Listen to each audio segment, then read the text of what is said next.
यह एक छोटे से गांव की कहानी है जहां पर एक पुरानी हवेली खड़ी थी। गांव के लोग कहते थे कि वह हवेली भूतिया है और वहां रात को अजीब आवाजें आती हैं।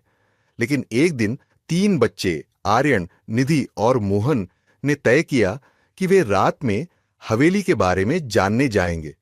रात का समय था और पूरा गांव सो रहा था। बच्चे धीरे धीरे हवेली की ओर बढ़े।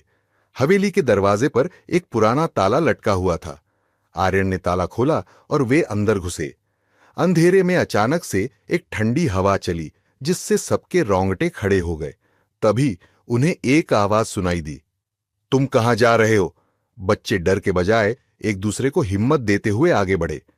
वे एक कमरे में पहुंचे जहां एक पुरानी तस्वीर दीवार पर लगी थी। तस्वीर में एक महिला की शक्ल थी जो गुस्से में दिखाई दे रही थी। निधि ने उस तस्वीर के पास जाकर पूछा, क्या आप भूत हो? तभी उस तस्वीर से हल्की सी हंसी आई और अचानक कमरे में रोशनी सी चमकी।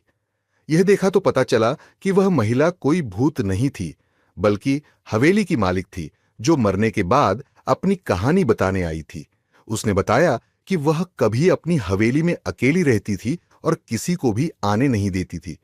महिला ने बच्चों से कहा, अब तुम मुझे शांतिपूर्वक छोड़ दो और इस हवेली को छोड़कर घर वापस जाओ। बच्चों ने उसे समझा और लौट आए। उस रात के बाद हवेली में कोई अजीब आवाजें नहीं आईं और गांव के लोग भी अब उस हवेली को भूतिया मानने से डरते नहीं थे। बच्चों ने यह कहानी सबको सुनाई और हवेली के पास जाना अब सभी के लिए सुरक्षित था।